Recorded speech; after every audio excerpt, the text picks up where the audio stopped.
jërë ngeen jëf mbokk yi chers internautes Galsen Celebrity ñu ngi leen di nuyu jaajëfal leen ñu fas yéene seq ak waxtaan ki ñaan Saa Wolof deesu koy présenté si réew mi tey moom lañu fas yéene seq moom entretien Saa Wolof ñoo ngi lay ziar. sëñ Daouda maa ngi lay ziar di ziar ki ci caméra bi di nuyu mbooleem nit ñi safoo ak ñi ñuy faal yëpp di ñaan borom bi mu yaatal suñuy dënn leeral xel yi fecc làmmiñ ba luñ fi wax mu amal leen njariñ tey nag ngeen baal ma kàddu gi dana xaw a ki ndax danga maa fekk damaa xaw a jagadi. ñoo ngi lay masaw di la ñaanal suñu borom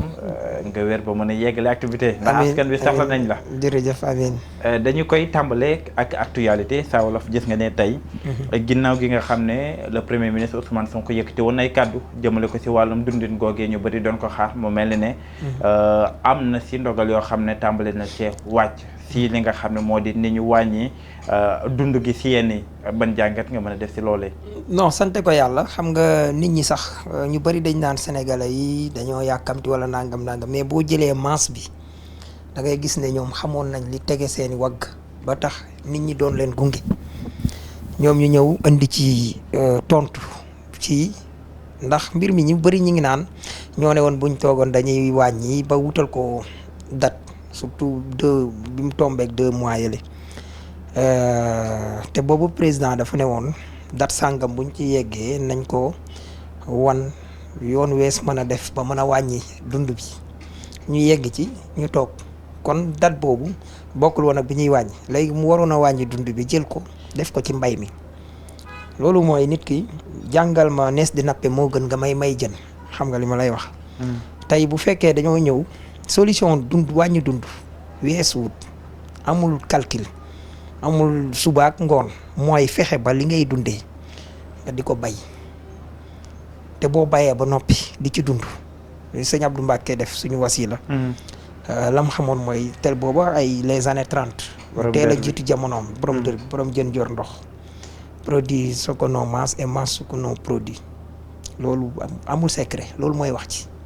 tey nag bi ñu ñëwee fii ñu def loolu waaye dem ba gis xam ne war nañu mën a dànk njëg yi def ko mu bareek mu néew def nañ ko loolu moo ci am solo te nit ñi gis nañ ko voilà. mais si wàññi bi mu mel ni ne fekk nañ fi loo xam ne si kees yi jafe-jafe am na est-ce que nekkul ne wàññi bi dañ ko def wàññi boo xam ne gënul leen ndaxte ñu bëri ñi nekkee si kujje bi wala ñenn ñi leen doon wax yéen a ñu ko doon dig defoo leen ko ndax nekkul ne wax jooju moo tax tey ñu wàññi ndaxte yenn wàññi rawatina si mburu yoo xam ne ay problème mu weccet ak yooyu dina si am ak yooyu est-ce que nekkul ne pression bi ñu leen teg looloo tax ñu wàññi. non man xam nga loolu ku nekk mën nga ko gisee noonu mais dama jàpp ne bu ku xam ñaar ñi jiite président Diomaye xam premier ministre am Ousmane surtout da nga xam ne du ñu ñoo xam ne nii pression day mën a tege seen kaw ba pare nit ñi teguñ leen pression mooy lépp ci askan wi te ñoom la ñu amal affaire kon buñ ko wàññee rek dama jàpp ne yërëm nit ñi xam ne mënul leen tee dem ñu wàññi ko loolu la mais bu fekkoon daf leen nar a gàllankoor ci doxinu réew mi parce que là tamit lu gars yi bàyyiwut xel mooy banque mondiale man tey su ma lire Walf Quotidien que dañuy wax état que bu subvention bi mu teg ci électricité mu teggi ko parce que pour gaaw leen a fay moo tax ak yu demee noonu ba pare ñu xëy def lii moo lay war ne maa tey état Sénégal tey wax banque mondiale te dañuy nappe rek loolu mooy wax ci dafa am lu wàdd seqoon ak banque mondiale ñu ko doon def loolu mel nii ñu def tey mu ne leen yéen da ngeen maa lebal fexe leen ba ma fay leen waaye nu may def ba fay leen seen yoon newu ci te loolu mooy wax ji réew tey ay institution internationale xam nga ay nit yu nekk ci bourse wala ay organisation xam nga sànq rek laay revisiter benn téere ma koy seetaat benn téere xam ne wàllu bourse mi ngi tàmbale 1531 ca Belgique Bruxelles fa la tàmbale li xew ci àdduna bi yëpp nga xam ne système bii ñuy doxalee ci la commencé loolu nag dafa dem ba may ñi nga xam ne liggéeykat yi bennoo woon ak yooyu ñu dem ba mu law ci dëkk yëpp léegi nag ñu ku leen neex ñu daaneel la ku leen neex ñu jàppale la te façon boobu buñ ci bëggee génn mooy li président Diomaye def falu toog ci tànkam fekk CEDEAO tasaaroo wala ñenn ci CEDEAO génn ay tappale tax mu falu jàppoon a dem seeti CEDEAO premier ministre wala président Pastef waroon dem seeti ñi ñuy wooye putschistes yi te ma leen di wooyee ne ay ay chef de l'état lañ. Comme ñëpp xaj na mënuñ leen wax président de la république mais chef de l'état lañ far lam doon dox yi bi mu doxee ba dem Côte d'Ivoire gis nga mu am lu soppiku. waaye bi mu demee Nigéria ak Ghana dama dem bañ waxal ko seen bopp président Ghana nekk li xew mën nga cee dox jàmm kon da ngay daal di gis ne tànk yi premier ministre waroon a doxe ji wala président parti Pastef waroon a doxe ji dootul am sens. parce que far nañ jox président Diomaye ne ko jox dox ci. kon su doxee ba yegg si fii ba nag ni demagul France te tey la juróom-ñeenteelu dëkk boo xam ne dem na xooli ko xam nga bu njëkk doon na mën a metti ci ñun. maanaam liñ la doon wax naan Sénégal boo bañee Guinée nangu mbaa boo bañee Niger nangu wala boo bañee Mali nangu boo bañee Burkina nangu tey loolu amut. ñooñu dañoo bañ ba tëdd suñ borom may Sénégal laaw foo xam ne tey président bi nga xam ne tey tuuti na ci ay atam li mu wut waaye jëmmam it bu la neexee nga ne doonut ku yor benn dayo bi wala benn nangam mais dëkk bi mu jiitee quand même ak moom jubam mi ngi jiitee dëkk bu rëy. bu ñëpp nangul tey ñëpp ne gongo ci Afrique. fu mu dem nit ñi di ko yëkkawliku léegi loolu daf koy may tey mooy da nga sañ a mën a taxaw tey xam nga lan moo tax nga naan eurobond te waxoo ko ci Afrique. Europe bu ñuy leb dañuy demandoo ñoom ñëpp ñi am doole ñi néew doole ñëpp dem leb ci taux boo xam ne daanaka insignifiant bu ñu lebee ba desal bu ko defee yow li Allemagne soxla wut wala keneen ak keneen Italie mën koo soxla wala beneen dëkk ngir res mën koo soxla wala yeneen dëkk bu ko defee mu woyof ci ñoom tooy ba liñ leb sax da leen di ëpp léegi nan la ñuy def joxaat ko ay nit lu mel ni Afrique comme Sénégal wala nangam dem di ci lebaat ñooñu mën cee tegaat taux bu rëy. loolu bu ñu bëggee mu mel ni Europe fort comme ñoom dañuy taxaw négocier ci suñu bopp ñun. tant plus que ñooñu ñun dañoo am ñun loo xam ne ñoom amuñ ko parce que matière première bi fii la nekk tey da ngay xool lu mel ni Iran ñoom nga xam ne lim bi France di jëndee 4000 francs nekkate 100000 francs lay jar France tàkk leer naññi Niger lëndëm kurus. loolu voilà te ci ñoom lañ koy jëlee nga mën a jël cobalt bi ci Guinée. ak ni mu amale njariñ nouvelle technologie suñu jollosu yi téléphones yi moo ci nekk waaye lithium ba ci tey nga ne ci batterie yi moo ci nekk suñu téléphones yi yasara yi moo ci nekk Sénégal am ko lithium ñoom ni ki Mali nga xam ne Mali sax moom avancé nañu poursuistes yi ñuy xas ñoom taxawal nañ seen benn société boo xam ne mooy defar seen lithium ci hauteur 163 milliards Sénégal tey mën na sax bañ a soxla defar fii usine buy defar lithium mais mu dem ci Mali ñu gën a suqali Mali ba di ko fa développé oru Sénégal bi tey Mali ñëw it ba tey ñu seq ak moom partenariat boo xam ne suñu or nañ ko yaxanal waaye Niger gi nga xam ne moo am uranium mais bu amee uranium ñun mbar mi koy sol ba nga mën koo jëfandikoo zircon fii la am mën nañ cee taxaw tey di ko defee fii Sénégal tey kon ñun yàlla nàkkal nañu loo xam ne tey suñu taxawee ci balance toog suñuy tànk danañu mat li ñu doon bu boobaa yow doo nekkatul yow yaa ñuy diri mais au contraire ñun ñoo war a diriwaate. nga war a diriwaate ci même moment bi nga xam ne yaa ngi wax ay ressources Sénégal bokk ci réew mi nga xam ne jamono gi wàllum pétrole ak yooyee dañ cey bokk ci pays yi nga xam ne mën nañ leen see tudd ne nga xam ne am nañ ko tey question bi doon ci nguuru Bassirou Diomaye Diakhar Faye la ñëwee naam ci Macky Sall la ñu tàmbale woon. si foofee par rapport rek si ba ñuy tàmbali ba fi ñu yegg si nii si entre les deux présidents ndax yaakaar nga ne bu ñëwee si Bassirou Diomaye Faye ressource googee ni ñu koy teewee mooy gën bu Macky Sall nekkoon fii. alhamdulilah ma ñëw tàmbaleewul ci ñoom xam nga Sénégal dafa nekkoon sous Senghor. luñ fi masaan di jëfandikoo dafay nekk 50-50. ñu gis ne Sénégal malgré estimation yi ñu fi doon def yëpp gars yi ñëwuñ ci ñoom. di ko kii di def pétrole wala pour exploiter gaz ak yooyu ñu dem ba ay 1998 Abdou Diouf dindi changé code pétrolier bi nekkoon Sénégal bi fi Senghor bàyyi woon te moom it mu nekkoon ci lu yàgg daal di koy def pour mu attractif maanaam mu wane ne bonus de signature bi nga daan teg léegi dindi nañ ko waaye ñu ne sax léegi 10% la ci Sénégal di am kii ñëw 90%. comme ni code bi mel noonu donte nag suñu noppee loolu mooy li Petersen di jël. léegi Sénégal bu boobaa dana am pour jëndaat 10% mu mën a nekk 20%. léegi bi ñu ñëwee ba ci Abdou Diouf bi mu defee loolu ñu ñëw ba ci jamonoy Wade xam nga rapport de présentation premier contrat pétrolier mën nañu ne Abdoulaye Wade da ko signé. mais Macky Sall moo ko promulgué. maanaam bu du woon promulgation Macky Sall parce que Abdoulaye Wade jotu ko woon promulgué kon loolu am yow nga promulgué ko nga xam ne ñi ngi nekkoon ci phase d'exploration. dañ doon explorer. war a nekk ci fi toll ni d'exploitation. phase d'exploitation bi sax mën nañ ne su Macky Sall la am parce que Woodside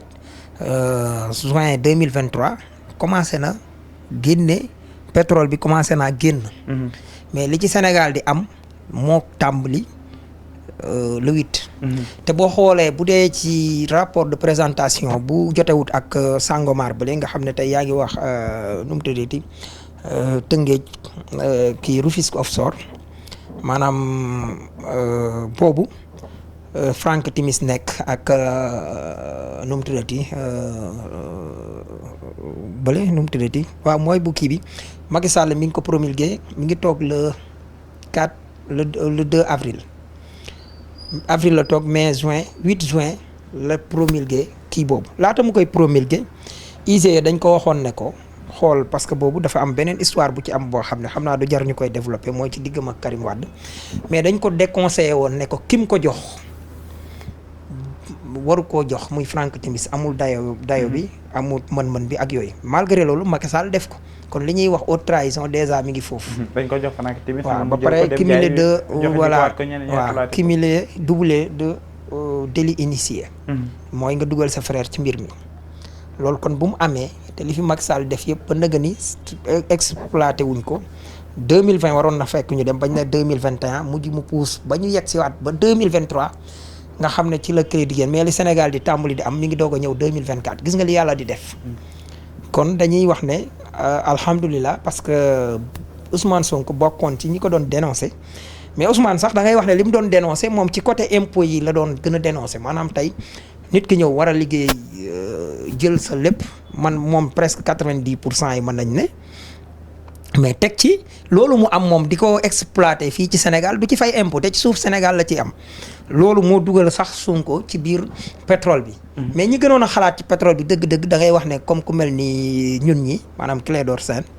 wala nga ne Ameth Ndir bu PDS wala nga wax ak ay Samba Tall Sarr ak ñooñu mais dañoo daje. même que Baba Aïdara maa ngi ko gis nag mu nekk ci tappale yu metti jamono yi mais danañ ci ñëw nekkagul débat bi moom danañ jublu ji ci ay mbiram. léegi kon dañu gis ne ñun bi ñuy jóg ci côté maanaam côté technique bi wala comme ci côté li ñu mën a am wala yooyu moom Sonko étant agent impôt moom li ci impôt bi li impôt bi mën a génne. voilà loolu lay génne far ñu daje nag. affaire bi gën a jax mais liñ ci xam mooy li feeñ nii Sénégal am ci 18% déjà loolu rek problème la. est-ce que loolu jaar na yoon. non jaarul yoon même sax xam nga le fait que ñu fixé ko 100 000 barils. te boo jógee 101 000 rek maanaam boo ci tegoon benn baril 159 litres rek boo ko ci tegoon maanaam 20% yi. au lieu de 18% même ni mu mel ni sax 20% la waroon a nekk parce que Sénégal dafa am 10% boo xam ne loolu Petrosen moo koy moom bokkul dara ak Sénégal mu am possibilité jëndaat 10% yoo xam ne ñu ngi ko tegal mu mujj am 8% loolu rek yeneen tappale 2% yooyu war nañu lijjanti fan la dugg loolu leneen la xaj na danañ ci kii dafa am lu ñu ciy liggéey danañ ci xam naa dañ seq yeneen jotaay ñu ñëw ci mais pour ñu yem ci loolu mais bu nekkoon 100 000 barils plus 1 baril rek. dafay daal di mën a dugg ci au lieu 20% mu dem 25% léegi nga yemale ko foofu te Macky Sall moo la gën a xam ne du cuune ci pétrole maanaam lu mu xam la moo tax même ku ciy tudd Aliou Sall pour man da ngaa xamul li xew parce que ba ñuy jàngi nag journalisme la jàngi moom mais moo jàng wàllu mine ak la ca aju kon moo ko tey ba tey Abdoulaye Wade boo amoon Abdoulaye Wade mu juum ci wàllu pétrole tey mën nga ne ko waaw mais ci contrat yi maanaam tey mu war a signé tey nangam kii ko mën ngaa joxañ Abdoulaye Wade Ousmane Sonko wala Bassirou Diomaye Faye bu juumoon ci côté impôt yi ak yooyu mën nga leen a joxañ baaraam parce que loolu mooy liñ xam Macky Sall nag ci lim xam ci la rey Sénégal si loolee am nguur gu ñëw am loo xam ne moom la ñu woote moo di jub jubal jubanti. nguurum Bassirou Diomaye Diakhar Faye. bokkeef bàyyi xam nga. premier ministre keroog mi ngi koy wax. nee na sociologue yi sax dañoo war a xool baatu nguur parce que waaw nguur mooy suffisance. non waaw non mais da nga naan. après nga ñëw si. après nga ñëw si nguur gi nga xam ne. Bassirou bokkeef gi. waaw maanaam bokkeef gi waaw d'accord. bi nga xam ne Bassirou Diomaye Diakhar Faye moo ko jiite. am na ñu jaay askan wi. nan la ñu war a mën a taxawee ba ressources yooyee ñu mën koo téye. xam nga tappale bu xasee am ci contrat moom xam nañu ne ñoom ñu xam kii lañ ci wàllu galak impôt foofu la ñuy xool c'est pas pour rien ñu jox ko Birame Souleye foofu la ñuy xool bis bu ñu mënee prouver ne ay tappale ngi ci xaw ma bii de bi nga xam ne moom la wut saayit jago waaye bële nga xam ne mooy bële nu mu tuddati Rufisque offshore ak bële Kayar offshore bi nga xam ne moo concerné Timis boobu moom buñ ko lijjantee waa ji mooy daw gaawant sax ñëw leen nañ toog ci table parce que xam ne ne bu toogee day daw amul benn contrat bu gars yi mënta xoolaat nag ma di la ko waxal fii def nañ ko ci diggante Sénélec ak Sénégal Hydro-Québec def nañ ko ci Kumba di South ak Sénégal Kumba yóbbu woon Sénégal ci yoon bi ko Sénégal rompre waaye gis nañu ArcelorMittal ak Sénégal gis nañu même fii rek nu mu tuddati Rufisque offshore bële rek biñ mujj nanguwaat ci Macky Sall sax def na ko bi mu nanguwaat ci Frank Timis jox ko Total. temps biñ ko jox exploité. waaw jox ko Total am na boo xoolee contrat li ci ñuul parce que tey suñ 2% yooyu di tëmb te xamoo fu mu jël te ak lu ko ci génnee yooyu rek buñ ci xoolee ba mu am benn niis fu ñu mën a téye képp dañ toogaat ci table de négociation loolu moom jarul di naqar te ñii ma gis xam nañu fu ñuy jaar parce que bu desee ci contrat rek am na ay Sénégal am na ay patriote waxuma Ousmane Sonko rek mais am na patriote yoo xam ne fii li Ousmane Sonko daan xam ak Pape Alé Niang ak man mii ak Clédor ak kenn ñan nga yaakaar ñoo leen koy jox yaakaar ñun dañoo mën a ñëw jote ci fu Macky Sall signé wala fa nangam ak nangam. dafa am ay patriotes yu nekk ci biir yoo xam ne peut-être ñun li ñu ñemee wala fit wi Ousmane am wala Clédor wala nangam amuñ ko mais ñu jël ko mën ko génne. mën nañ jàpp ne liggéey bi léegi dafay gën a yomb. non day gën a yomb. avec protection des lanceurs d'alerte. xanaa mu dem a dem ba ñii di jubadil andi jubadi yàlla tere. waaye fekk ñi ngi jubal day yomb. si taxawaay bi si les 2 mois yi nga xam ne moom la ñu nekk am si loo xam ne moom lañ si jugtee mooy impôt yi nga xam ne tey patron de presse yu bëri nee neen acharnement la ñuy def seen kaw. Walf dégg nañ ko si seen communiqué bi ñu génnee hier ne avance tabaski mën nañu ko joxe moo di lan atum 2016 ba 2018 dafa ñoo amee woon ay impôts yoo xam ne dañ ko waroon fay seen compte bloqué nañ ko si même moment bi ñuy wax ak yow immédiat aussi moom it nee na loolee mënul nekk ndax tey waroon nañ toll si réew moo xam ne nii ñi faree si média bi du ñu fay seen i impôt ba ñuy tëj maanaam seen i compte. non waruñ fa toll mais lu tax ñu toll fa loolu déjà ak jubati la ci patron de presse yi loolu lañ war a njëkk a jiital Daouda saa su nekk ma di ko wax du ma tàyyi di ko wax ma dafa am lu sëñ Cheikh Anta Diop waxoon nee na liñ leen di wax ci français bis bu ñu leen ko waxoon ci wolof bu ngeen watuwul ngeen jëli yet jox leen loolu nag c'est valable pour le gouvernement mais c'est valable tamit ak patron d'entreprise yi xam nga lan mooy impôt. Daouda Galsen Célébrité da nga faa nekk employé. Demba nekk fa employé Samba ak Jooja ak Xureja. man état du Sénégal ma ne leen képp ku fi nekk ci réew mi daa war a fay impôt ndax moo tax impôt bi di dox. ma ne njiitu Galsen Célébrité soo fayee 200,000 Daouda 200,000 yooyu 5% yi daggal ma ko 10,000 keneen ki nga fay nga daggal ma ko 10,000 maanaam mu na joxe 10,000. maanaam da koy dagg yow tey si salaire am bulletin am la fay nekk 200,000 la fay nekk mais yow moom bu lay fay 190,000 la lay jox. te doo kaas lu tax parce que da ngaa fay impôt yow fay nga. maanaam daal mi ngi mel mi yow ma jox la xaalis ne la joxal ma ko kee ma laaj ko mu ne ma joxuma ko léegi yow waruma la koo laaj nga jox xaalis jàmbur noonu la demee léegi loolu ñuy dagg nga dagg ko 10,000 ci ñi nga fay 200,000 yëpp 20,000 ñi nga fay 400,000 yëpp 25,000 ñi nga fay 500,000 yëpp léegi loolu bi nga ko dajalee mu mat 50 millions léegi ma ne la làmmiñu daaru de dafa bëgg ku ko defal publicité Galsen làmmiñu daaru ñëw ne pour nga defal ko publicité ci meew mi muy jaay mën na laa fay 1 million. ma ne la ba tey làmmiñu daaru moom it daa war a fay impôt waaye làmmiñu daaru bu la waree fay 1 million na ci teg 180 000 moo ne facture bi TTC toute taxe ci biir mi ngi nekk 180 000 hors taxe mooy 1 million TVA 180 000 léegi yow nga jëlal ma ci làmmiñu daaru na la jox parce que mënumaa dem dik ko laaj. léegi làmmiñu daaru moom jox la 180 000. ñu daal ne waat noonu waa oustaz Thieb moom tamit daal di ñëw joxaat la valeur 500 000 ma ne daggal ma ko 90 000 keneen daal di ñëwaat joxaat la 1 million ma ne la daggal ma ko nga dagg ay ñoom ay seen 18% dajale lépp ma ne la nag impôt Sénégal lu ñuy yëgle la maanaam lu ñuy gaaral. du loo xam ne day ñëw état di la ko fayeeku parce que bu doon fayeeku yow kon état du la wax sa employé li mu ma war a joxal ma ko kon day ñëw laaj ko waaye daf la wax na ko dajale ci waaye boo ñëwee déclaré sil ne la yow amoo obligation de résultat mais yow li nga am rek ngay déclaré kon li nga am kon mooy fay nga kee waaye jël nga ci moom teq nga ko mooy nekk na fa parce que bu fa nekkul woon doo fay kon maanaam ku ci fayul woon say emploi nu employé yi di def du ñu grève waaye say employé nga leen di fay ku nekk 190 000 ba grève fuñu li ci état Sénégal am 10 000 nga téeku ay yoon état Sénégal du grève moom it état dafa am nu muy grève léegi kon yow déjà buñ la ko joxee am nga temps téekoo weer wala ay jamono loolu rek mën na laa jural xaalis kon ku fayut ab sàcc nga détournement deniers publics gis nga lii waa Covid bi def li patron yooyu defe ko raw. mais tey Walf bi nga xam ne bon télé askan wi la tey ñu ak ni nga xam ne noonu la Cheikh Niass génnee communiqué boobu ne mënuñoo joxe avance tabaski bi est-ce que nekkul ne dañoo bëgg a sukkandiku si li état bi def pour ñu bañ a jox xaalis si seen employé yi. xam nga Walf ak man foofu Walf ak TFM ak ñëpp laa koy yemale. impôt galak fay la sant donte du séeréer xaj na du lekk ngurbaan lu lekk cërey baase wala cërey mbuub waaye fay la sant de loolu mooy wax ci que muy Walf wala muy keneen ak keneen léegi nag Walf moom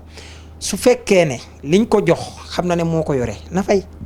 mooy wax ji su fekkee ne ci jamono yi ñuy wax xaj na dañ ko duural na wane ne dañ ko duural en tout cas daan nañ gis Sidi Lamine suñ ko masaan a andi lum ki danaan amewuma lii laa amee taxaw dem ak ñoom ci yoon. mais même RTS lu mu am jël même RTS dañ ko si dégg est-ce que ça loolu du wane ne ñii nekk si réew mi juguñu pour caaxaan. waaw non RTS ak dama ne la xam nga man lu may wax galak dañ ko war a fay fii Sénégal mais ambassade yi dul fay nag xam nga tappale yi moo dut am ku jóg nga exonéré ko Sénégal ñun bu ñëpp doon fay impôt tey ñu dem 10 000 milliards 10 000 milliards mën na dara. est-ce que xam nga ñun suñu bor ñaata la toll 2000 milliards est-ce que xam nga tey suñuy wax salaire yi ñuy fay mi ngi ci 1000 milliards 400 millions ñaata la du 3400 milliards noonu. foofu noonu suñu ñëwee ci li nga xam ne moom la ñuy wax 600 milliards ci dànk dund gi maanaam yi ñu mooy dund gi maanaam dànk bi ci ay entre comme suñu yasara ji maanaam énergie. gaz beeg yooyu yëpp ak ndox meeg yooyu yëpp suñ ko xoolee liñ ciy subventionné ak yu demee yooyu yëpp dem na 600 milliards léegi foofu nga ne ma ñaata 4000 milliards a ngi noonu dèjà nga ñëwaat beneen dund gi muy comme denrée première nécessité yi comme yenn ceeb yeeg yu demee noonu yaa ngi ci 150 milliards ak tey lii ñu ci defaat 53 milliards yi ñu ci dolli tey ci wàññi bi muy 203 milliards 203 milliards léegi yow loolu boo ko dollee ci loolu mu nekk 4200 milliards 4200 milliards génne ko ci 6000 milliards 6000 milliards wala 7000 lañ def. donte ne budget bi Macky Sall ak li mu fi nekk mooy budget bi sincère fu ñu nee la 7000 xamal ne 5000 et quelque la fu mu nee la 6000 xamal ne 4000 et quelque la. léegi yow lii pour nga xool nga jël norme bu baax kii bu baax léegi jëlal 6000 léegi nga génne ci 4200 milliards. wala ma jox la boog 6200 kon 2000 milliards la ñuy dese. 2000 milliards wala bu dee 7000 milliards muy 3000 milliards. léegi yow ci ngay tabax sa développement ci ngay ci ngay def yu bëree bëri yeneen yi état war a def léegi lan ngay am daanaka dara kon mbir mi suñu demee tey. ba nga tappale yu dul jeex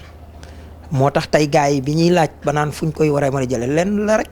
mooy ñi war a fay di fay beneen bi mooy dafa am fu ñu yeggoon ba xoj Abdou Diouf est-ce que xam nga suñu impôts yi ñuy teg ci njëg yi am na ci njëg yoo xam ne ay 2% la daan doon nekkul woon loo xam ne dafa uniforme comme 18% ci Afrique francophone am demeewul woon noonu bu njëkk dañ daan def yenn daara yi am na ci yoo xam ne 2% la yii 6% yii 10% am dem ba 20% maanaam comme ay xeeti sàngara ak ya ca aju wala produit de luxe yi ak yu demee noonu wala tey boo doon wax bu doon ci ceeb bi tey nga ne ceebu bi gars yi di lekk Caroline wala yeneen ceeb yu seer yi yooyu lañ def wala tey nga ñëw kon ci ay ndoxu Evian jamono yooyu yu luxe yi daal. yooyu moom lañ ci def xam nga léegi bu dee yi nga xam ne moom la ñi nga xam ne ñoo gën a ñàkk daanaka ñu dànk ko ba nga xam ne tuuti lañ ciy teg loolu nag moo tax ñii li ñu defaat tey nii nga gis ne ci yi ñu bëgg a dem mooy ñi toogoon déjà ambassade États-Unis bu taxaw fii te du fay impôt wala ambassade allemand wala nangam ak nangam mais loolu xaalis bu dul jeex la te ñooñu seen consommation ci lu mu toll du jeex du xaaj. yow léegi yow sénégalais yi ñoom ñooy fay impôt yow nga ñëw nekk ci biir di jaar ak say oto yu rafet di sax say oto di yàq gaz carbonique boo xam ne wala saxaar soo xam ne mi ngi dem ci atmosphère bi say clim yi ngay taal say bureau ak yeneen xeeti noflaay yoo xam ne mi ngi yàq suñu environnement nga toog fi yow fayoo ñu dara yow. xanaa yow yaa ñu gën ndey wala yaa ñu gën baay moo tax pexe yi ñuy wax foofu nag moo matalaal. yi ngay wax moom la Ousmane Sonko di premier ministre Sénégal yëkkatee kàddu ne. fi ñu toll nii kenn mënatuñoo chantage beneen bi mooy dootuñu mayeti presse boo xam ne day bind naka sudul noonu mu am ñaari jàngat réew yi su boo demee ca tugal dañu naan Ousmane Sonko moo ngi xamal taskatu xibaar yi ne seen liggéey nii lañ ko war a defee waaye bu nekkee fii dañuy jàpp ne Ousmane Sonko dafa nekk di menacer presse bi lan moo andi différence boobee. bon loolu mooy tappale xam nga tey su fekkee ne ku mel ni Bougane tey c'est la bonne guerre xam nga ñëw lii may wax nii tey moom li ma la wan fii mooy Bougane ab sàcc la mooy bu jëlee impôt si bu toogee fayut impôt rek mooy ab sàcc la. na fayul mais pas sàcc. waaw non loolu sàcc non loolu mënoo koo teg lu dul sàcc loolu mooy détournement rek li gars yi di def ni impôt nga war ko fay ci app bi fayoo ko man loolu ak càcc la moom laa la wax ne buñ ko tekkilee nit ñi ba mu leer ñu xam ne galak ku ko fayut ab sàcc nga. léegi foofu bu loolu amee moog le quotidien wala nangam ak nangam mu am loo xam ne dañ ko fee def bu yàggut yeneen journalistes yi defuñ ko fi xam nga damay bëgg nit ñi ku ci nekk bu fekkee ne nekkoo ci dëgg ñu bàyyi la ak sa combat wala sax ñu combattre la man bu état nekkul woon ci dëgg damay nangu presse bépp defandoo benn dank xeex ko man mii sax ma bokk ci ñi koy ànd ak ñoom ñi leen di xeexle parce que def naa ko ba tàyyi mais bu fekkee ne tey Bougane dafa nekkul ci dëgg wala Madiambal daa nekkul ci dëgg même ña fay liggéey ay employé parce que yow war say employé ñu dagg leen impôt ñu jox la ko nga daal dem ne ko dëndix lekk wala nga def ko feneen ba fay ga jot fayoo ko mais yow yàqal nga sa employé war leen a verser IPRES verser lu ñaata journaliste ñoo dem ba yegg yenn dayo yi jàngoro dal leen wala ñu toog tey te seen biñ xoolee IPRES verser luñ leen wala nangam ak nangam parce que lan ki fi nekk da nga koo neex loolu noonu bu fekkee ne dañ ko am tey ñu bëgg a jël affaire yi di bluffé waxi Ousmane Sonko ju mu wax ne maanaam sàcc ñu bal la sàccaat ñu bal la loolu dootu fi amee loolu bu dee menace ba nit ñi naan ay jàppale presse bi comme ku mel ni te ñooñu moo leen cité nag mooy ñi nga xam ne tey damay jàpp dañ ci trompé wu de bonne foi tel que ku mel ni waaye sëñ bi borom forum civil Birahim Seck ak ñooñu loolu dinaa leen ko jàppale idda mais dama jàpp ne dañu war a déglu Ousmane nag parce que Ousmane wolof la doon wax ku déggul wolof bu baax mën naa la comprendre waaye man saa wolof ñëwal ma tekki la nag li ngay wax. mais parce que Ousmane xaaral tuuti Ousmane bi muy tàmbali dare Juan Branco yow ak Sayid Larif ak ñeneen ñi nga xam ne ñoo nekk ci pays africain yi te dégguñu wolof tey nag ngeen baal ma ndax le cible bi maanaam dàkk gi li may dàkk. mooy ñi ëpp ci Sénégal te ñooñu wolof lañ dégg te ñoom laay waxal du ñàkk nag yenn saa yi ma surxal ay baat. léegi nag mu wax li mu wax ci wolof tudd ay nit ne leen lu la neex bind booy bind bu ngeen demee ci seen article yi code de la presse am na article bu leen wax lii ma leen di wax. tey nga bind loo xam ne mën naa taal dëkk ci côté armée te ndekete ay feni kese la amoo ci lu la leer buñ la waxee nga ne site sàngam laa ko jëlee yow daal da ngay mën a jëlee ci xam nga li gën a doy wa lu gën a yomb mooy boo xoolee kooku boo ko doon topp tànki ba yegg doo ko gis du exister mooy comme ni ñu defoon Ousmane Sonko def ko Ousmane Sonko nag ku nekk ci opposition bi yomb na parce que bu fekkee ne nekkul pouvoir bi dañoo fexe ba xoj yenn kii ba yoon doxalut yoon mën naa nekk mais buñ nekkee fu yoon di doxee mais dañ la koy lijjantil buñ xoolee yow même loolu bu doon dëgg la tey même bu doon dëgg la nga bind ko comme tey kaaw boo gisee nag Pape Alé la ñuy gën a jël exemple bi fi Pape Alé waxee nangam mais Pape Alé ànd ak loolu mu waxoon dëgg la ànd ak li mu doon dénoncé war na koo dénoncé mais loolu nit ñëpp xam nañ ne rapport bi ça existe dëgg la te pourtant bi mu ko waxee daa dem kaso. journaliste dëggantaan sax lu mel noonu mën na ko xool xam ne loolu intérêt réewam la te bu paree bu ko waxee dem kaso mu wax ko pour dem kaso. wala mu wax ko pour bu xamee dañ koy rey mu wax ko dee. loolu damay d'accord mais loo xam ne ci ay feni kese la basé ñu tegal la ko tey nga xam ne yow bi nga kii ba waruñ la woon a bàyyi parce que débat bi tamit dafa am fu ko kii génnee Ousmane. mooy réussir na ba li waroon a ñëw ñu naan coowul diggante Ousmane la ak armée nangam muy nekk fulu fexe na ba débat bi jóge foofu ñëwaat mu nekk entre presse bi ak Ousmane même bu du dëgg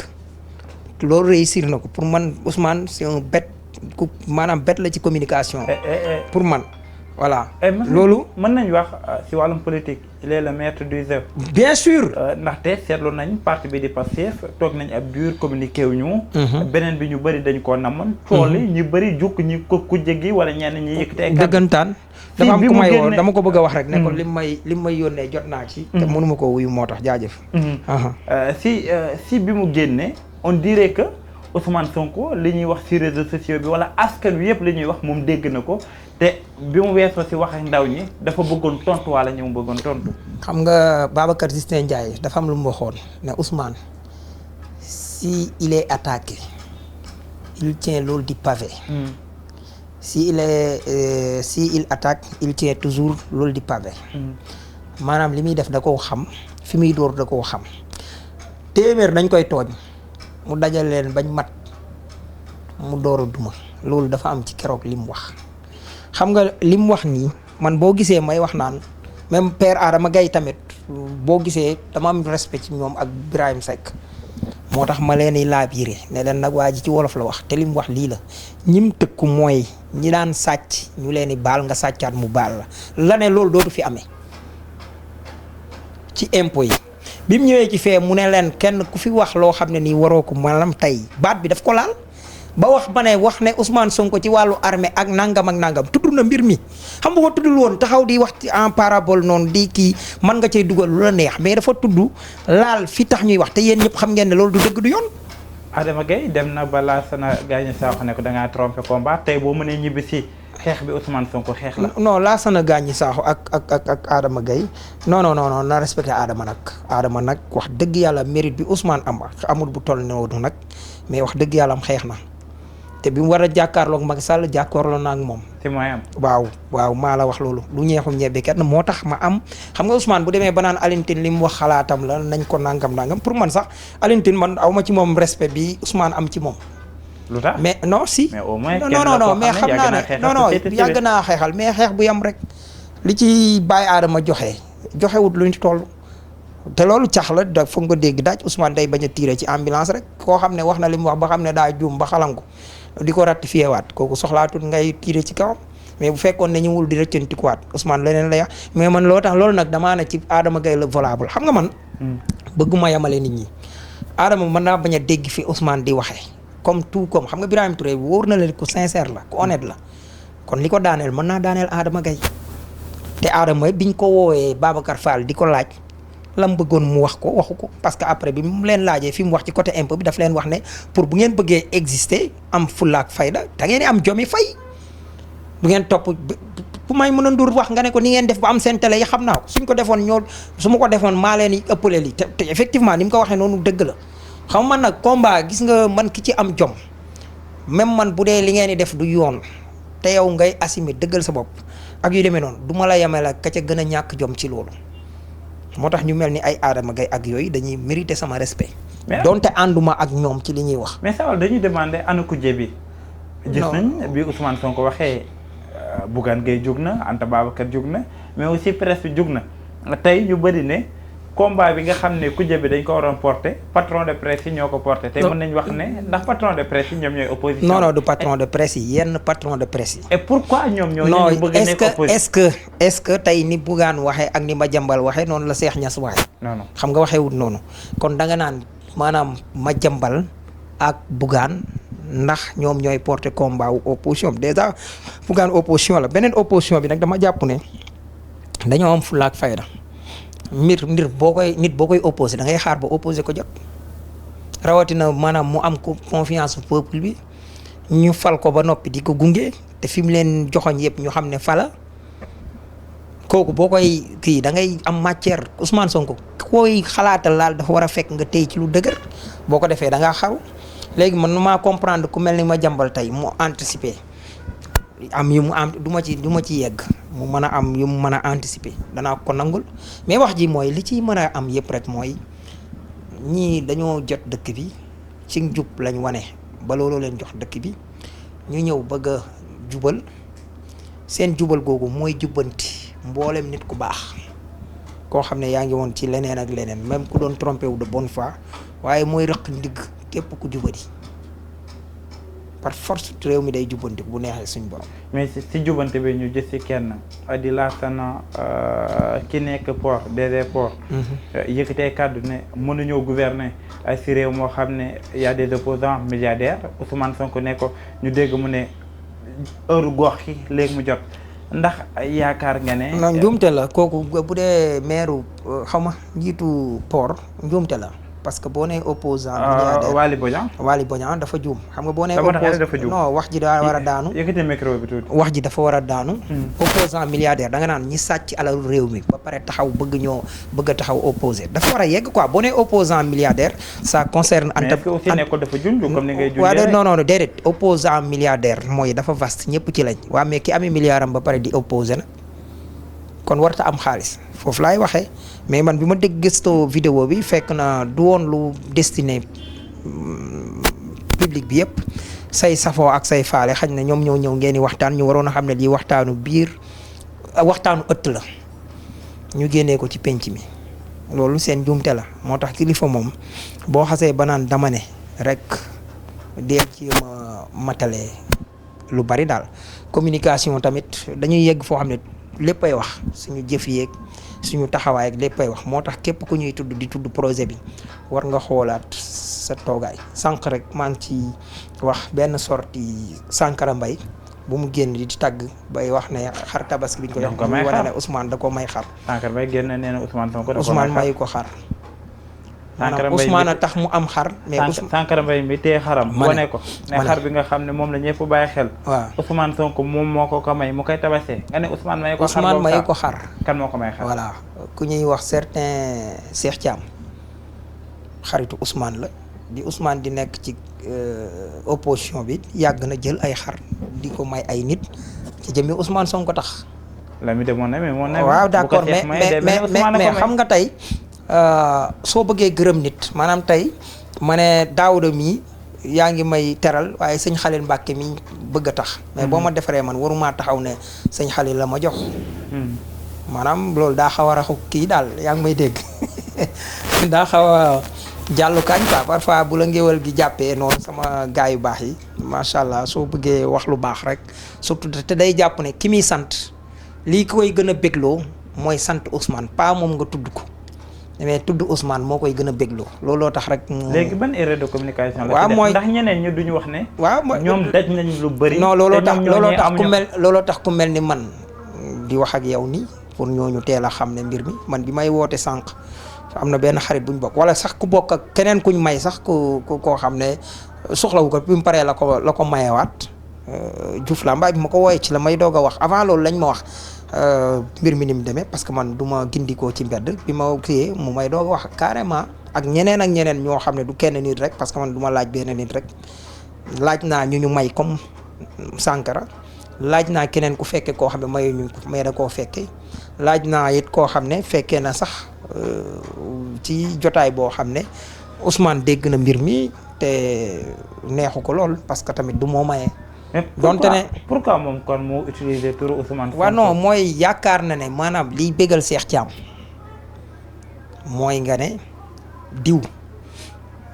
mooma nga ne Ousmane moom mooy bégloo Cheikh Thiam xam nga Abdoulaye Wade mas na koo def moo Cheikh Béthio bi sëñ Béthio di wax nee na bon dañ ne woon daa jotee ak Wade mu ne li ko jotee la ak moom mooy dafa taxaw Wade dafa taxaw ne ko falawu ma maanaam sëñ Saliou ma fal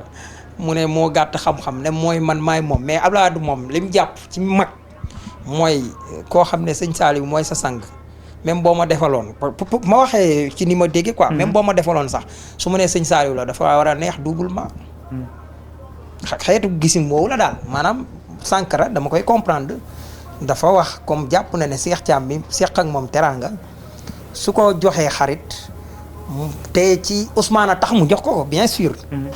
kon moom mu sant Ousmane mooy gën a neex Cheikh Thiam wala moom mooy gën a neex patriote wala mooy nangam ak nangam. moo tax communication war a doon loo xam ne dañ ko war a xool di ko xoolaat. di ko segg di ko seggal joxul xar ki ñu naan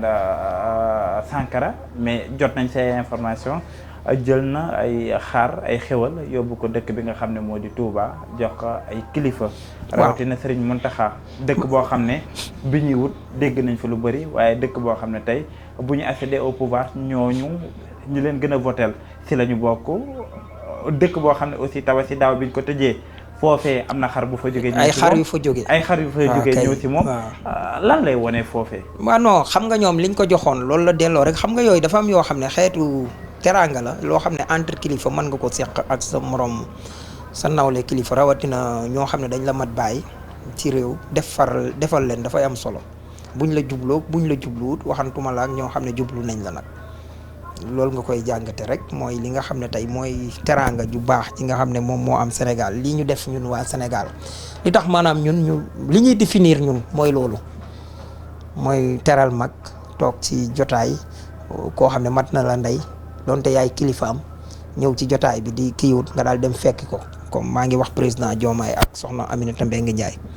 wala nga dem ci imam ci daaka ji mu war a jóg di kii nga daal di jàpp loolu mooy Sénégal li Ousmane def it mooy loolu. mais ça balaa ñuy tëj émission bi opposition Ousmane nee na opposition amu fi boobu ak tey nit yi ñoo ngi naan ndax Amadou Ba mooy le chef de l' opposition. non kan lay doon. non tey kan mooy chef de l' opposition beneen bi mooy kujje gi nan la ñu war a mën a taxawee pour faire face ak pouvoir ndax réew foog ma am kujje. bul xalaat ma wax leen ko ndax bëgguma ñu mën a def faire face bon am na fi opposition am na mais luñ ko opposé moo fi amul. kan mooy opposition bi. non chef de l' opposition mooy Amadou Ba opposition bi bari nañ fi Khalifa Sall opposition la. est ce que am Khalifa Sall politique. waaw non xam nga man waxuma kii ak keneen ku mu mën a doon loo opposé Ousmane nga dut am. wala moom nga amagul. la moo tax war ñoo opposé. non déedéet non déedéet est ce que nekkul ne VAR rek mënuñu ko utiliser. pour opposer non VAR mënut a jàpp Ousmane. wax nga ndax Ousmane Sonko si boppam tudd na VAR googee. waaw VAR ga anamu man gis naa ay nit andil ma mooy bi muy campagne législative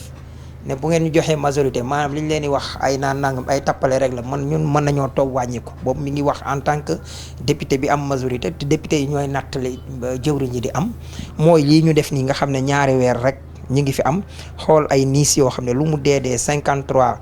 milliards yu dellu ki ci 150 milliards xam nga 153 milliards maanaam 150 milliards lañ doon subventionné ba tax yeggul fenn fi nii nga dolli ci 53 milliards mu gën a nooy tey 2 mois yi nga def nii boo fi boolee fii ak at li ngay jëndi ba di ko kii nga bay ko ba mu gën a yomb yow tey dana gën a wàcc. loolu la doon wax moom la doon junj kon bu fi toogee tey loolu ñuy wax naan VAR da koo jàpp mais VAR jàpp ko beneen bi mooy ñoom ñiy doxal tey budget bi tegeegul seen loxo. budget bu ñu voté la boo xam ne nii c'est pas sincère manque de sincérité bi looloo waral eurobond yi ñu programmé woon xam nañ ne ñoom bi ñuy leb mënuñoo yegg 7000 milliards 5000 yi sax mën nañ faa bañ a yegg mais ci lañ defaale boolewaale ci eurobond bi nga xam ne moom la ñu war a jotaale. ak yeneen yoo xam ne Bougane ba nañ ko boole ci kujje bi nee na ko sawaay bien sûr nee na ko mbiri fi mu nekkul fi ñu toll ni nekkatoo kujje pouvoir nga nekk non waaw mais pouvoir gum nekk war a jàkkaarloo kujje gi moo tax moom mi ngi dégg boppam maanaam ñoom lay wujjeel maanaam kujje gi maanaam jeeg bi fi nekk aye moo fi nekk aye mais dafa am ay wujjam yoo xam ne dañoo bëgg xajamal li muy def. mais c'est quoi mu tapaas leen ba duñ ko jot. loolu noonu ci mën a politique la bokk. te yàlla may nañu ñu réussir dara président de la république boo xam ne mboolem ndomba tànk yu mu doon am ci parteem wàcc na ko ne la teg ko yow léegi koy opposé premier ministre moom mooy seen interlocuteur direct mu neex leen ak mu naqari leen mu neex ko moom premier ministre ak mu naqari ko léegi nag lañ ko mën a opposé moo fi newut. mais est-ce que tey mën nañu wax ne Bassirou Diomaye dafa am sens ndaxte mën na jiite réew mi ni mu demee waaye am na si koo xam ne moo koy aaraale ñi nga xam ne ñoom la nekkal di Ousmane Sonko. bien sûr muy Ousmane léegi nag moom man fenn lañ leen mën a yàqal mooy bu ñu fexe woon bañ séparé wu. moo tax jàpp nañ ne buñ jaaree ci waaw ñoom ñi ngi jéem moo tax gisoo ñuy jéem a affaiblir président lu ne ñu ngi koy wax gis naa sax ñetti dërëm yi ñu wàññi ci mburu mi ñu xeeb ko ba jël dërëm bi def ne mooy Diomaye jël ñaar dërëm yi ne mooy Sonko lu ñu naqari mais amul benn problème Sonko mooy Diomaye mooy Sonko ñun yi ñuy def noonu dañ ko weesu. liñ jàppoon tey xam nga wax na leen ko nee na yenn saa yi sax président gis ne ko yow est-ce que atteindre luñ la mystiquement parce que tellement yu muy bàyyi xel ak yu muy def ak yooyu ñoom ñu jàpp ne bis bu ñu isolé kee rek dañuy mën a kii dañoo juum. la moo tax nga ne dañoo juum non dañoo juum parce que damaa xam ne président Diomaye ma gis nga xam ne moo doon secrétaire généralu Pastef lu bari doon ko doxal strict méthodique xam nga daa am benn waay jooj daa nekkoon APR pour bëggoon a jóge foofu dem ci kujje gi surtout dem Pastef parce que liñ doon def lu dul yoon bon bi mu ko waree def nag gars yi yëg ko quoi te bu demee du baax ci ñoom gars yi di def pression ci moom ki ko booleeg président Diomaye ba waa ji waroon a dugg Pastef kooku di woo président Diomaye sama benn xarit la maa ngi koy nuyu ban bi mu ko woowee na ko nag nañ gaaw quoi waa Pastef nañ gaaw parce que kële mbokkam yi wala ñeneen ñi jege ñaaleem yi wala ñi ci pouvoir bi ñi ngi def pression ci moom. da ne ko sama sëriñ mu ne ko parti bi engagement moo ciy bokk du kuy taxaw di ragal lii wala kuy tappale su fekkee ne moom mënut a def engagement wan loolu ginnaaw ba xam ne dëgg gee nekk nii ñun soxlawuñ ku mel noonu maanaam soxlawuñ yambar soxlawuñ tappalekat. kan moo waxoon loolu président Diomaye. kon moo tax ñii dañu xamut am nañ sens sax nag bi nga xamee ne maanaam dem tekk na ay ndomba tànkam ci parti bi waaye bu demoon tey ba war a am possibilité tey li doon am di am muy président doon bokk ci chef de parti maanaam leeñee di def mu mën cee teew di jël position la ñuy xam ki ñu amal affaire la. mais ça xam nga fa laa koy tëjee ñu bëri ne leen Bougane ferul face dafa bëgg opposé wu waaye ñemewu ko dafa bëgg utiliser média am di dee média boo xoolee par rapport ak les émissions wala li dafay xew ngir faire face tey ndax jàpp nga ne média boobu la war a utiliser wala moom moo war a dëggal boppam. non looloo ko xañ lu bari même ñi koy wax naan ko média beeg loolu mu wax naan Ousmane Sonko média beeg ko dimbale ak yooyu waxul dëgg Ousmane Sonko média bu doon média classique yi ñi ko fi doon jéem a équilibré di def yoon rakas néew biñ ko defee luñ mujjee est-ce que mujj nañ di émettre dañ leen a tëj. kon lan moo mujjoon di am mooy réseaux sociaux yi te bi réseaux sociaux yi dee am lan la ñuy mujjoon di def dañuy xëy di dakkal connexion gars yi dem ci VPN yi mënuñ ci dara la magie du clic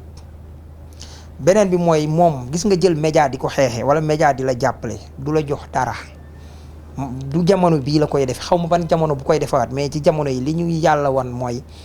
loolu dafa mel ni daf lay désavantager te Bougane loolu bokk na ci li ko désavantager. mais lan moo tax. am na lan mooy problème bi dañuy gis saa su ne. am na foo Bougane day bëgg andi benn. face ak moom même bi ñu nekk ci non non même pour loolu man dafa am ci loo xam ne ci sa man rek bëgguma ci woonoo yegg man sama jëmmi bopp en personne. am naa koo xam ne ñi ngi xamante depuis Clubhouse bu ma déggee dana xam si désolé du ma tudd turam nag rassure-toi soxna si du ma tudd sa tur mais pour ma wax la pratique yooyu man dama ko yàgg a contre man Bougane dama ko doon jàppale comme ni may jàppalee Sonko ni may jàppalee képp ku nguur doon xeex wala dara man dëgg moo ma fi nekkal bon xaj na loolu ñi ay jege ñaaleem wala ñenn ñoo xam ne ñu ngi koy jàppale wala nekk ci liggéeyam dem ba gis loolu feeñu ma j'ai des même ay conversation yu koy wane fii sax ne ma diwa ñu boole dama bëgg nga défendre Bougane ma ne ko Bougane maa ngi koy défendre mu ne waaw gis naa loolu mais bëgg naa nga gën koo défendre ci nii ci nii ci nii ci nii ci nii ma ne ko soxna si mu ne ma ne ko man sama papa sax mënuma koo défendre nii ngay wax feek bi ngi ko teg fii mu ko teg nekk ci dëgg dama koy défendre pourtant même bi may nekk ci coalition Diomaye xamoon naa ne Bougane wax na ba pare mais li ma daan wax ñëpp xam nañ samay publication dama bu yegg naa ci naan ko Bougane day sëñ Mbacke Soxna Lo mii sa wasila baayam daa am nu mu waxoon nee na góor la ba mu waxagut waaye boo xasee wax maanaam jël nga bu mu yeew sa bopp fële ngay jëfandikoo li nga wax Pape Matar Diallo dañ ko invité Walfadjri moom Bougane Pape Matar laaj ko comme ni mu nekkee spolié est-ce que nangam ak mu wax ne lan l'anti système maanaam mooy Diomaye l'anti système kon jarul loolu jarul wax ñuy de taxaar fi ngay layaam laami bay wax naan ay deuxième tour bi nga waree njëkk a wax avant boobu gaaw a wax ba Macky Sall la njëkk laa wax far bëtal élection yi ñu bëtal ko nga nekk di layaam man ak façon boobu laa d'accordul soxna soosu bi ñu waxantee ma yeggalee foofu bi ma waxee ba ma ne ko sama baay sax mënuma koo défendre nii xam nga lu ma ci tegal ne ma non xam nga rek Bougane avant kii bi quoi pour convaincre ma daa am ñoo xam ne daf leen a jëloon ci teleem ñu ñëw après ñoom dañoo dem pour défendre ko mais après dañoo wëlbati ko contre moom ma ne ko bu dee yee nii ngeen ma doon jëlee koo ko jëlee buñ ko fayee lu ëpp la nga fay du la bàyyi de day nekk ci yow di la naqaral te sa xol di jeex doo ci mën dara day retourner contre yow. est-ce que maanaam ma jox ko exemple ne ko bu ngeen jëlee nit ba tey man te loolu liñ ma doon defloo nag mettiwul de te loolu du ci Bougane laa ko njëkk am naa ci feneen sax foo xam ne beneen télé boo xam ne liñ soxla mooy nee nañ man ab Saa Wolof laa ci agriculture ni ma ko xamee suñ maam yi ak yooyu foo xam ne dañ may jël par mois bu nekk 2 fois par mois laa fay jàll lu mu dee ma laal sama 400 000 francs mais fële liñ ma doon wax nag bi ma ko soxna si waxee ma ne ko mais loolu boo ko defee ko amul jom ma jox la exemple maanaam tey nga jël ma fay ma 350 000 may liggéey Sen TV di participer Ndumbelaan ak Grande Gueule mu ne ma ne ko Macky Sall la ñëw proposé ma 1 million damay jël 1 million wu Macky Sall di lekkat seen 350 000 bu ma waxee ba mu yenn saa yi xaw laa masqué tuuti. xaw laa laal raaral tuuti ba pare te du tee may am na ci ñoo xam ne boo fa man invité nañ ma foofu benn koo xam ne ndaw soo xam ne boo tuddee waaye Sénélec ji mu mer. Pape Demba Bitèye mu mer am na koo xam ne invité na ma ak kii xam nga dañu commencé ci wax ji mu ne man mais bu duñu wax politique. parce que bon ma ne ko d'accord ma ne ko mais boo indee débat bi boo ci dugalee politique dinaa ci dugg fekk mu indi benn waaye ki mu invité kooku nekk APR di wax ci kii ma dugg ci débat bi toj kaas yi. bi mu paree ne ma ma ne ko waxoon naa la ko de nee naa la bu ñu waxee ci culture rek yam ci man du ma ci mais ba ma participer loolu damay wax ne Bougane maanaam média bi du avantage am gis nga média parfois sax nga mujj na ko comprendre nag élection yi passé maanaam tey ngay dem ci yeneen média yi ak yu demee noonu parce que dem nga boo génnut Bougane boo xoolee sortie yi mu doon defee Sunugal 24 wala yi mu doon def opinion libre wala yi mu doon defee ci yeneen yi moo ëppoon solo fuuf. parce que nit ñi dañ naan wala kii mais boo nekkee fenn day mel ni da ngay jaay doole quoi moo tax it même ñiy défendre Pastef it foofu lay wax loolu tamit comme sama grand nit dof bu yàggul li ma doon dégg ne xaw a coow li mu am ak amendooy bañ naan dóor loolu moom du méthode bu baax. du cëram nit ki da nga war a liggéey ci sa bopp yow xam nga yow seq nañ jotaay. avant ñuy wax nit woo ma di ma tëkkuy saaga. pour ma la doon jël témoin pour bañ a bëgg mu kii yow yaa ko monté muñ sax ba ma yaa mujj di tifaar waa ji foofu li ma la wax mooy gis nga nit da nga war a liggéey ci sa bopp ba li la nit kiy def mu bu doon keneen mu metti la nga fexe ba yow loolu bu mu la metti même man gaa yi may wax ak Ameth foo wax ñu naan xaritu Ameth Ndoye yaakaar man menacé wu ma Ameth Ndoye au contraire moom moo menacé xam nga bay wax ak nit mu dem ba manqué argument naan la li ngay xalaat noonu sa xel boo ma ko waxee ma wax la lu bon xam kooku c'est fini dafa paan maanaam amatul benn argument bu mu déroulé. mais mën nañ boole ma teg ko foofu ne ko yow bu ma la waxoon lu la naqari mënoo ci lu dul fayu wala nga saaga ma te boo ma saagaa su ma naqaree ma duma la ba nga tëdd loolu du menace de maanaam bu ma saaga woon yàlla xam na ne keroog du ma ko duma parce que saaga bi du ma naqari. maanaam soo ma saagaa su ma naqaree. maanaam baat bi nit ñi dégluwuñu sama baat fi ma ko teg mooy boo ma saagaa su ma naqaree ma duma la effectivement mais bu ma saaga woon sax du ma naqari parce que li tax ma ñëw foofu xam nga lan la mooy fexee wax ak moom ci argument ba mu paan argument te loolu xaar tuuti te loolu réussir naa ko une fois ma xam ne loolu réussir naa ko même bu ma doon saaga ndey même bu ma doon dóor ci plateau bi xanaa mu doon ma jam boo xam ne tey su ma ko dóorut gaañu wala affaire yooyu dafa am sànq maa ngi la koy wax sëñ Touba dafay yónni woon am lu muy doxloo sëñ Mahmoud Mbagere mu dox ko ay sama mbokk yaay yi koj ko ci àll bi pël ñuy kii bañ cor ko quoi te mi ngi woon a ngànnaay bi mu ñëwee sëñ bi ne ko xanaa yoroo woon ngànnaay lu kii mu ne ko waa déedéet damaa merut maanaam daf koo naqariwul maanaam li ñu ko def xam nga nit foofu nag tolluwaay boobu dafa naqaree toll. mais tolluwaay boobu. voilà dafa naqaree toll. day tax da ngaa dugg si le cas de Ameth Ndoye te foofu lañ koy tëjee. comme dañoo nekk ci réew boo xam ne démocratie la. bien sûr quelqu'un koo xam ne tey gis na loo xam ne méngoowul état noonu la war a doxee. wala kàddu yoo xam ne moom lañ doon wax mais day génne di joxe xalaatam. yow am na benn tiraillement bu am si wàllum kàddu tey ñu koy dégg ni dof tey ñu koy dégg yow bi mooy lan man yéen ñaar si plateau tey ñu koy dégg non man ak moom nu mu demee maanaam si wax laa wax non bi wax ji amee nii ma wax nii noonu la demee bàyyi ba ma yeggale après nga ñëw waaw de non bàyyi ma yeggale après beneen bi si côté nit dof ñu naan laalante nañ dóorante nañ beneen bi bëri na si ñoo xam ne dañuy woowee seen bopp patriote dañ koy tuddee wala di ko wax kàddu yoo xam ne rafetul si dégg ndax yaakaar nga ne si réew boo xam ne da ngeen xeex ba jot ko aussi war nañ yegg foo xam ne quelqu'un koo xam ne bokkul ak yeen vision ñu war a mën a yëkkati ay kàddu yu mel noonu. non man problème mu kàddu aw ma ci problème man feeg mi ngi yem ci kàddu man xam nga lu ma bañ man violence laay bañ xam nga moom ay xalaatam la wax